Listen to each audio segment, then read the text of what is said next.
What's up guys, today's video I am gonna do a detailed review and pick the top 5 best laptop for programming, 2021. After doing proper researches, we came to the conclusion that meets the best in terms of overall.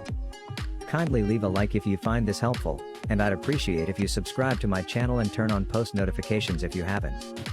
We will be also providing affiliates link to purchase from Amazon. Kindly use to for best offers and purchase from anywhere in the world. We'll be back with more videos. The ThinkPad X1 Carbon, Gen 9, has the classic raven black, rectangular ThinkPad aesthetic we come to expect from Lenovo over the years. The lightweight chassis is made from a combination of magnesium and carbon fiber, with a nice, soft touch feel on the palm rest. There's an optional carbon fiber weave lid that gives the laptop an added touch of class and a softer texture, but it only comes on configurations that have a 3840 by 2400 display. There are a few subtle, but important, design changes from the Gen 8 version of the ThinkPad X1 Carbon.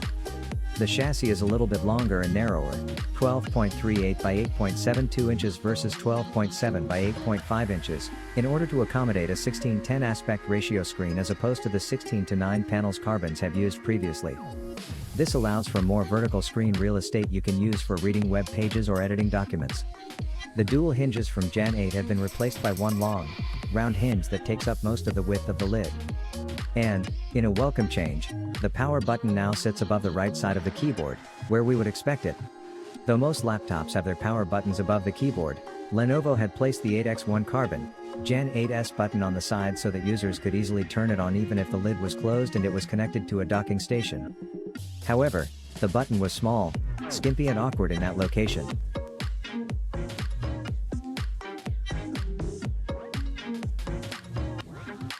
The Surface Laptop has always been a gorgeous piece of hardware, and the Surface Laptop 4 is definitely no exception.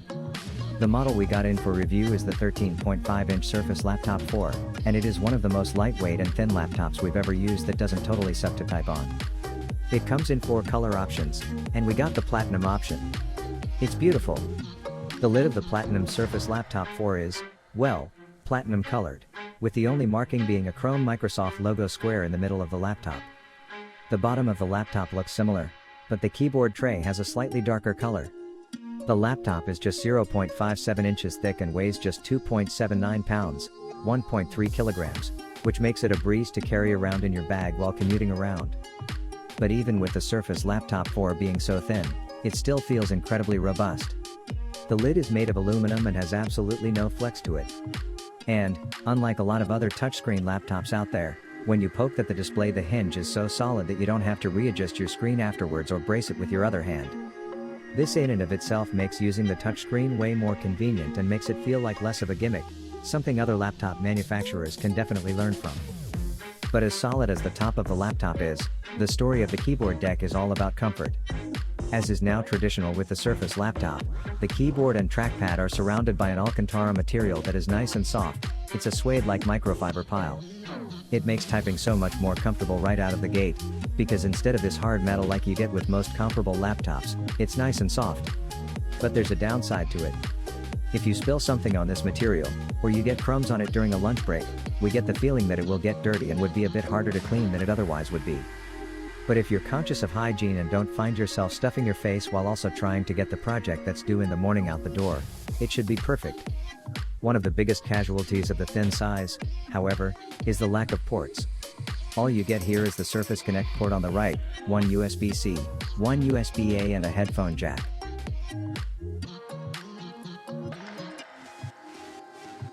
Even though the LG Kilogram might be a more literally accurate name for this laptop, the LG Gram 17, 2021, is shockingly light regardless. It's arguably the very first thing you'll notice about the laptop when first picking it up out of the box.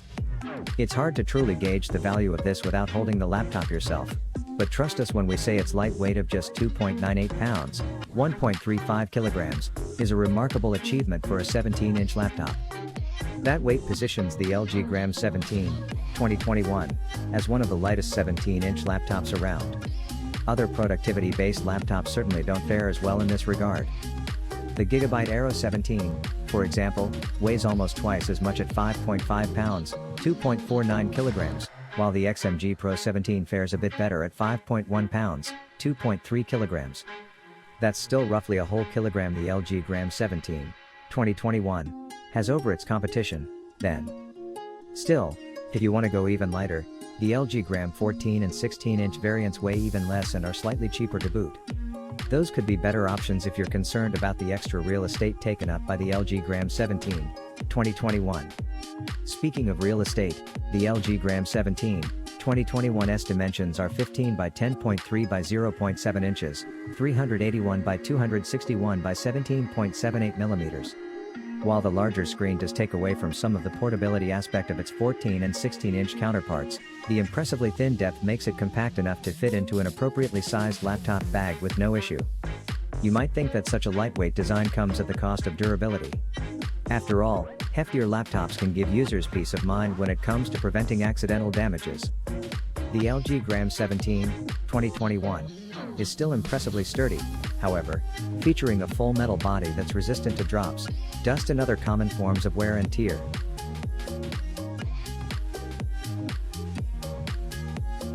The MacBook Air's performance, powered by the M1 processor and 16GB of RAM, is phenomenal.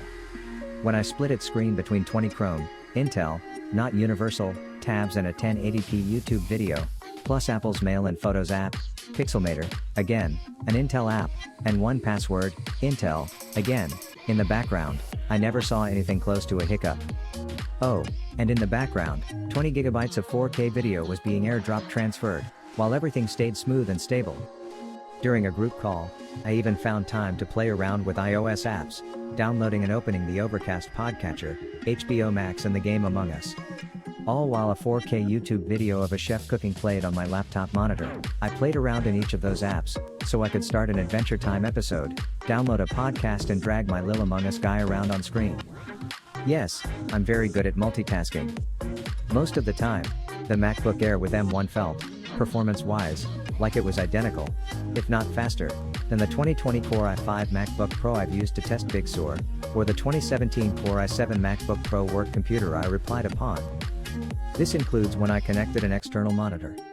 Before this, I was a bit skeptical, even with Apple's boasts of 3.5x improved performance versus the Intel MacBook Air released earlier this year, because I've always pushed my MacBooks to the limit, and needed a MacBook Pro, and not an Air, to do my work.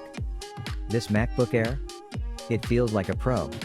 And let's see how that shakes out in benchmarks, and I'll note that not all of our tests were done with universal versions of apps, and Intel versions aren't optimized for the M1. The Air scored 5,962 on the Geekbench 5.1 Intel multi-core test, which was practically in a dead heat with the 5,925 from the M1 MacBook Pro. The Air soundly beat the 5,084 from the ZenBook 13 and the 5,319 from the XPS 13, both tested with the Intel Core i7-1165G7 CPU and 16GB of RAM, on the comparable Geekbench 5.2 test. The old Intel MacBook Air Y series Intel CPU mustered only 2,738.